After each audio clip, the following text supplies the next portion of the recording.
dans les émissions de Maïti, le temps d'un thé. Une question, une réponse. Et aujourd'hui, vous m'avez posé la question, puis-je éviter la douleur de la délivrance? J'étais très étonnée par cette question parce que c'est très rare. C'est tellement rare que la femme pense à la délivrance. Donc effectivement, celle qui me l'a posée, elle a déjà accouché, elle a déjà eu des enfants, parce que c'est rarement après le premier accouchement qu'on y pense, c'est souvent après le deuxième, le troisième, parce que plus on a d'enfants, et plus la délivrance peut être douloureuse. La délivrance, qu'est-ce que c'est? C'est le moment où effectivement l'utérus se contracte pour faire sortir le placenta. Le placenta, c'est un organe, un très grand organe de l'enfant qui est indispensable à sa vie intra-utérine. C'est celui qui permet sa vie intra-utérine et qui va permettre qu'effectivement l'enfant puisse se créer progressivement et que ses organes soient fonctionnels à l'intérieur de lui. Mais effectivement, une fois que l'enfant est né, qu'il respire, qu'il est autonome, le placenta n'a plus de raison d'être, donc il doit être éliminé. Pour ça, l'utérus va se contracter. L'utérus va se contracter pour dégager le placenta.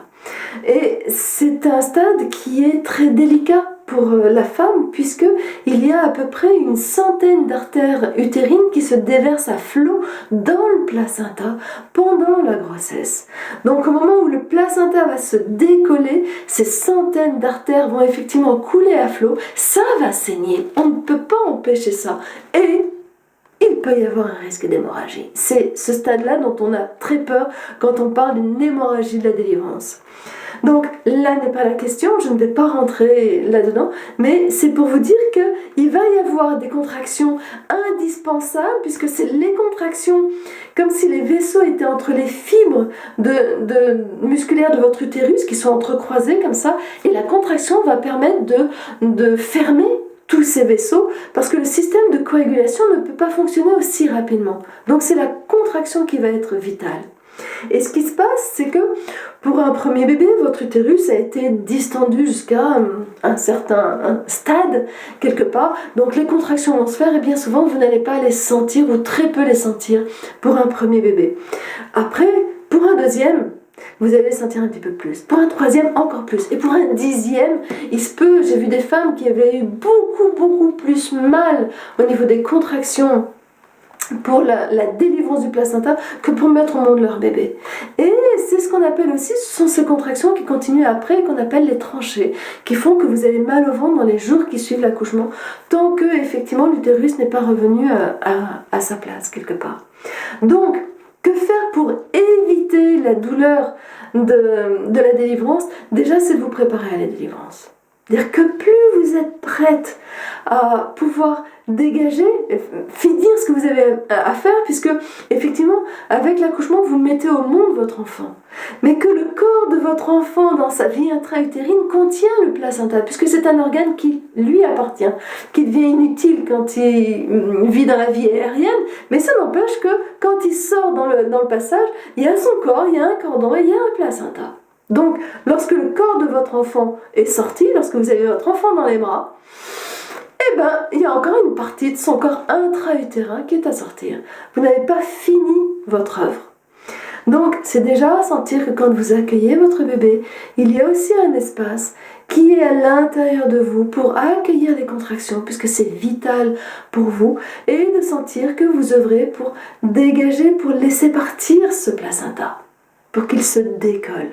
Donc ça va être le fait déjà de vous préparer à ça, de savoir qu'il est à ce stade-là et de pouvoir être dans les deux espaces, à l'intérieur et à l'extérieur, lorsque vous accueillez votre bébé et lorsque vous sentez les contractions, sentir que c'est waouh, c'est vital pour vous. Plus vous allez être avec, plutôt que de dire « Oh, ça fait mal, j'en veux pas », non, d'aller avec en disant « Ok, on y va ensemble », c'est pour décoller le placenta et c'est pour le faire sortir, l'expulser. Donc, vous allez avec. Déjà, ça va permettre que ce soit moins douloureux puisque vous n'êtes pas contre ces contractions.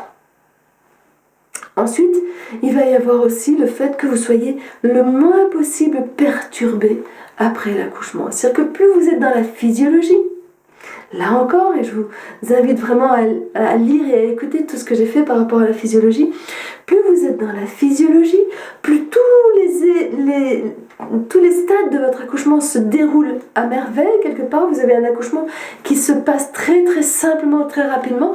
Donc il en sera de même pour la délivrance. Sauf que très souvent, au moment où vous avez votre bébé, clouc, vous éjectez, vous commencez à dire ouais, il est super, mais on pourrait le dire à maman, on pourrait le dire à papa, on pourrait le dire à ceci, à cela, et vous êtes sorti de votre bulle, ce qui fait que vous sortez de ce cocktail d'hormones que vous sécrétez avec la physiologie, qui sont de l'ocytocine et des endorphines, qui font un cocon ouaté quelque part dans lequel vous avez moins mal.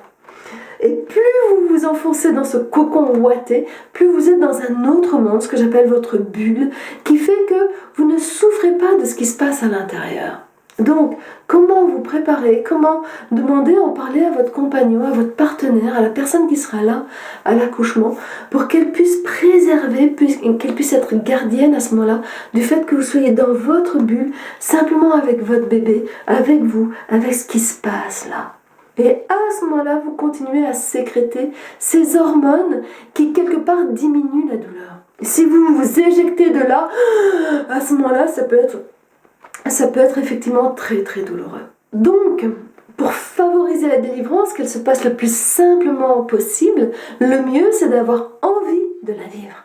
D'avoir envie de pouvoir aller jusqu'au bout de votre travail, quelque part, de votre accomplissement, et de sortir aussi ce placenta qui ne vous appartient pas. C'est aussi quelque chose qui est indispensable si vous voulez continuer à vivre. Si le placenta reste à l'intérieur de vous, vous allez saigner. Oui, vous risquez de mourir. Beaucoup moins maintenant, puisqu'on est effectivement dans des univers médicaux, mais quelque part, au niveau de votre corps, c'est ça que ça raconte. De la même manière, c'est comment est-ce que vous pouvez à l'intérieur de vous sentir que la délivrance, ça s'appelle la délivrance. C'est aussi parce que ça fait place nette par rapport à cette grossesse-là dans votre corps. Donc vous serez disponible éventuellement à un autre enfant si vous en voulez un autre.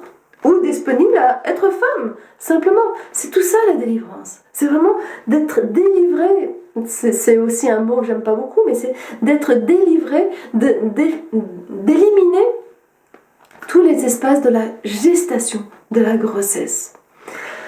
Alors, après, l'idéal pour que la délivrance se passe bien, c'est, si vous êtes dans un accouchement physiologique, ce sera que l'on intervienne le moins possible pour effectivement que ça se fasse. Il se peut qu'il y ait des positions, si vous êtes dans un espace qui permet des positions, le fait de vous mettre à genoux, de redresser un petit peu, remonter un petit peu votre ventre comme ça, tous ces éléments-là, c'est des éléments qui vont permettre éventuellement de favoriser la sortie du placenta. Souvent, ce qui va se passer, c'est que la sage-femme va appuyer sur votre ventre à ce moment-là. Et ça, effectivement, ça peut être très très très très douloureux parce que votre utérus est extrêmement sensible. Donc, il y a deux manières pour elle d'appuyer. Il peut y avoir le fait qu'elle appuie juste pour voir si l'utérus se contracte. Donc ça, elle le fait, c'est souvent assez délicatement. Mais voilà, c'est quelque chose, elle regarde comme ça, si effectivement l'utérus se contracte bien ou pas. Ou ça peut être aussi le fait d'appuyer sur l'utérus pour faire sortir le placenta. Ça, c'est beaucoup plus dommageable pour vous et beaucoup plus douloureux. Dommageable parce que ça force sur vos muscles qui sont fatigués par l'accouchement. Et douloureux parce que ça appuie très très fort sur votre utérus.